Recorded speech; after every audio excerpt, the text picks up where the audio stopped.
Assalamu alaikum fam. So guess what we have? We have Tirmidhi. Whoa, I'm so excited. Okay, we're in the beginning. So, Bismillah Rahman Rahim, in the name of Allah, the most merciful, the beneficent. The chapter 1 is the chapters on purification, tahara, from Allah's Messenger, peace be upon him. Rules and issues of purification. Sequence of Sunan, i.e. the scholars of Hadith, who wrote the juristic style and mode, began their books with the issues of tahara, purification. Because after faith, the regular daily prayers have the first degree and priority among the practical worships, and tahara is a condition for it. The Jami of Imam at-Tirmidhi is in the style of Sunan. Therefore, he began the book with tahara. For this purpose, he explained with full detail, in the light of ahadith, the necessity and importance of purity, the significance of cleansing after relieving oneself, ablution, the etiquettes of bathing and relieving oneself, wet dream, sexual impurity, menstruation, postnatal bleeding, and the issues of tayammum, dry ablution. Perfect. Alright, we're going to get right into it.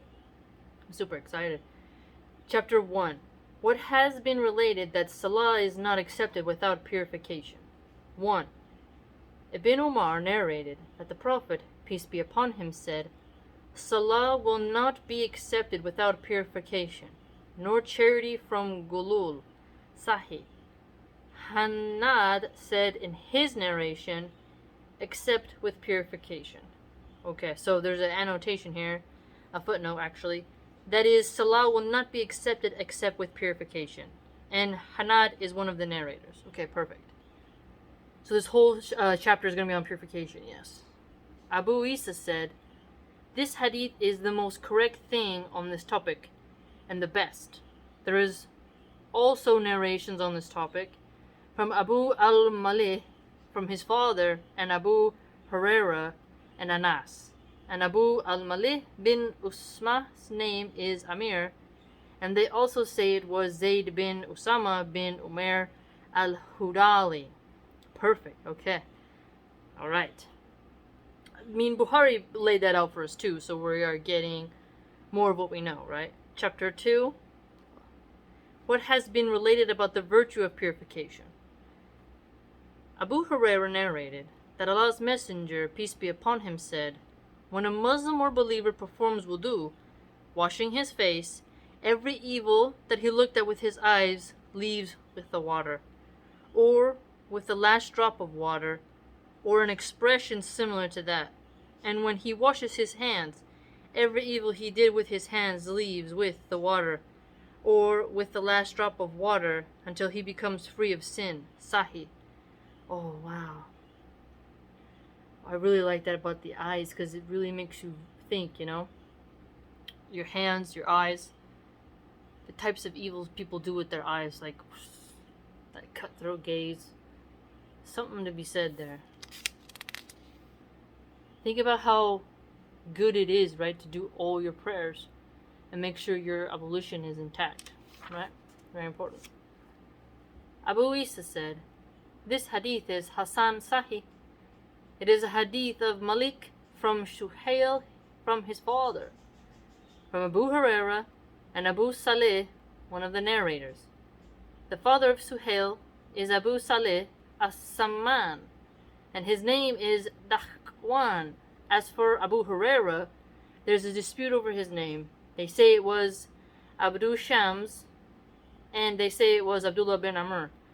Okay, I didn't look at that. So, the three possible names, right? This is what Muhammad bin Ishmael said. This is the most correct. Okay, Muhammad bin Ishmael. Abu Isa said, there are narrations on this topic from Uthman bin Affan, Thawban as-Sunahbihi, Amir bin Asbasa, Salman, and Abdullah bin Amr. As-Sunabihi, the one who narrates from Abu Bakr as-Sadiq, did not himself hear from Allah's Messenger, peace be upon him, and his name is Abdur Rahman bin Usalay, and his kunya is Abu Abdullah. Okay. Kunya is Abu Abdullah. He traveled to meet the Prophet, peace be upon him, but the Prophet died while he was on the way to him. He has reported some ahadith from the Prophet, peace be upon him. There is a companion of the Prophet, peace be upon him, named As-Sunnabi bin al-Asar al-Asmasi, and they call him As-Sunnabihi as well.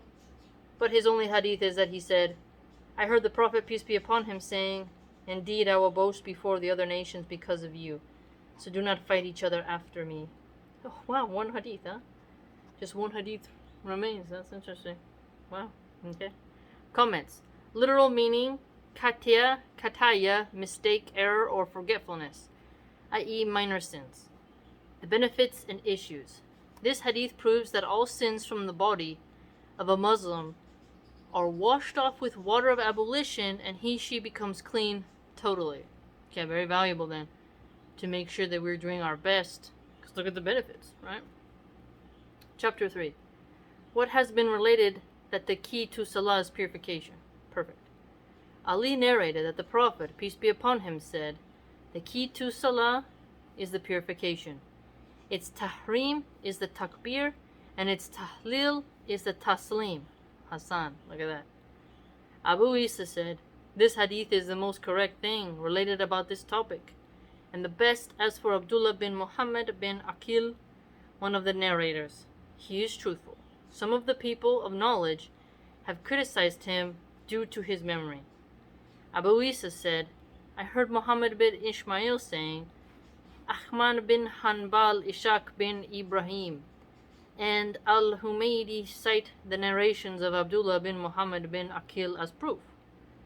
Muhammad said he is muqarrib, average in hadith. Look at that. Muqarrib meaning average, so we gotta annotate that. Abu Isa said, there are narrations on this topic from Jabir and from Abu Sa'id. Comments. This hadith shows that prayers would not be regarded valid without purification. Okay. Jabir bin Abdullah, may Allah be pleased with him, narrated that Allah's Messenger, peace be upon him, said, the key to paradise is salah, and the key to salah is wudu. Hassan. Okay, so quite clearly, salah and wudu, very important during Jannah. Right. Chapter 4. What is said when entering the toilet. Anas bin Malik said, when the Prophet, peace be upon him, entered the toilet, he would say, O Allah, indeed I seek refuge in you. Shubha, one of the narrators, said, another time he said, I seek refuge in you from Al-Hutbi and Al-Khabith, or Al-Hutbi and Al-Khabaith. Sahih. Abu Isa said, there are narrations on this topic from Ali, Zayd bin Arqam. Ali, Zayd bin Arqam, Jabir, and Ibn Masud. I'm starting to recognize the names now. I really like that. The chain for the hadith of Zayd bin Arqam has some confusion. Idhratib. Okay, so confusion. Idhtirab in it. It was reported by Hisham ad-Dastawai and Sa'id bin Abi Arba from Qatada. So Sa'id said, from Al-Qasim bin Awaf Ash-Shaybani from Zayd bin Arqam, and Hisham ad-Dastawai said, from Qatada from Zayd bin Arqam. Shuba and Marmar reported it from Qatada, from An-Nadr bin Anas. Shuba said, from Zayd bin Arqam. Marmar said, from Nadr bin Anas, from his father, from the Prophet, peace be upon him. That's really interesting. Okay, so what did we just learn from that? Look at the chain right there. It's like very laid out. You see that? Abu Isa said, I asked Muhammad about this. He said, it implies that Qatada narrated it from both of them. Yeah, that's interesting. Comments.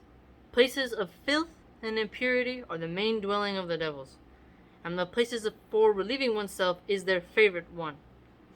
Therefore, at the time of relieving oneself, they can cause harm to a person. So before entering the toilet, the following supplication should be read. Allahumma inni a'udhu billah min al-khuthbi wal-khaba'ith.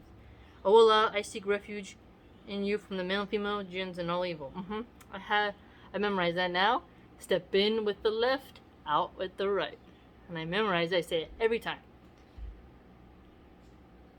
Especially when I'm in a public restroom. I think we all have to really start doing this. Especially now when we are getting unisex bathrooms. Where you might not have as much protection as you wish you would. Because someone can just identify, so you must be careful. Anyways, but continue to be safe. Please start saying that supplication, because you just never know. And I teach my little ones. Well, I have one, but you get what I'm saying. Little kids, let them know, because bathrooms are weird and disgusting. Anas bin Malik said, when the Prophet, peace be upon him, would enter the toilet, he said, O Allah, indeed I seek refuge in you from al-khubith, A-L-K-U-B-T-H, and al-khaba'ith, Sahih. Abu Isa said, this hadith is Hasan Sahih. Yes. Chapter 5. What is said when exiting the toilet. Aisha, may Allah be pleased with her, said, when the Prophet, peace be upon him, would exit the toilet, he would say, Ghufranak, Sahih. Okay, that's a new one. So Ghufranak. Abu Isa said, this hadith is Garib Hasan. We do not know of it except from the narration of Israel from Yusuf bin Abu Burda, and Abu Burda bin Abu Musa's name is Amir bin Abdullah bin Qais al-Ashari. Oh! Whoa!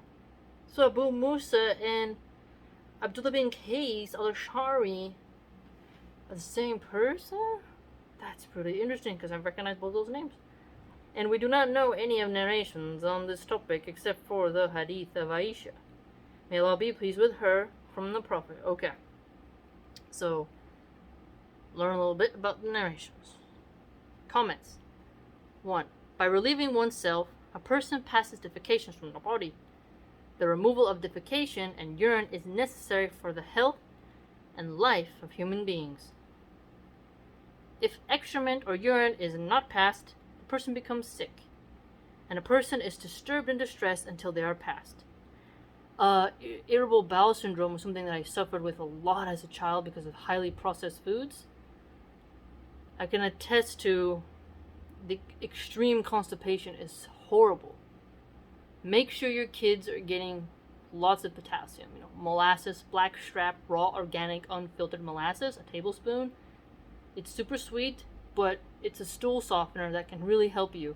And the probiotic drink kombucha, it is a lifesaver, pretty much. I drink it every day, and I don't have to have any prescriptions from a doctor for weak stomach acid, because it's live bacteria that are, like how yogurt has the live bacteria, similar category of bacteria that I guess they just clean out your intestines, and it really, really helps. So he's completely correct that if you do not have regular passings, you can get hemorrhoids. It's not good for you.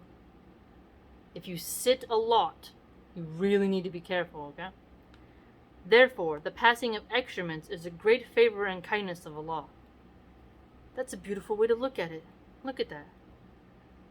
How many people, though, when they're done, they feel so much relief and pressure? On the TV show Curb Your Enthusiasm, it's a comedy show, but there's still a point to what I'm going to say. One of the secretaries, she couldn't use the restroom. She was chronically constipated. So she called in sick, and she was like, I can't work because I'm constipated. And he was like, you can come to work constipated. And she's like, I can't. And the extreme hardness that comes from the discomfort of not being able to use the restroom is horrible. When I was vegan, the fake meat was very hard for my stomach to process. So remember, like highly processed tofus and like those fake meats that the vegans push on you instead of eating just chicken that's organic, humane, certified, halal, right? Just think about how that would hurt you if you don't have strong stomach acid. Just think about it, okay? And fast food, the chemicals and preservatives they use in the food, can erode your stomach's ability to digest. Watch your digestion. So look at this. What's cool about this is that just thank Allah that you were able to use the restroom. Because truly, being backed up is not a good feeling, because that's the harder it gets, the more it slices you as it comes out, and it's very painful, right? Very painful. I think a lot of people are embarrassed to talk about that, but it's important. The word of gufranak gives the meaning of thankfulness, as Sibawi quoted a phrase from the Arabs, Kufranaka la kufranak. We thank you and we are not unthankful to you. Oh, that's so cool. Okay, let's put something, I'm going to annotate that right there. We thank you and we are not unthankful to you. That's a very cool way of saying something, right? And a greeting of like a thank you, right? All right, so purification is important. Say that phrase before you go into the bathroom. The one on exiting it is from Aisha, and then thank Allah that you had a good passing of what you had to do. You didn't have any complications. If you don't have kidney stones, thank Allah, because when people urinate and they have kidney stones, very painful. So, thank Allah. Thank Allah.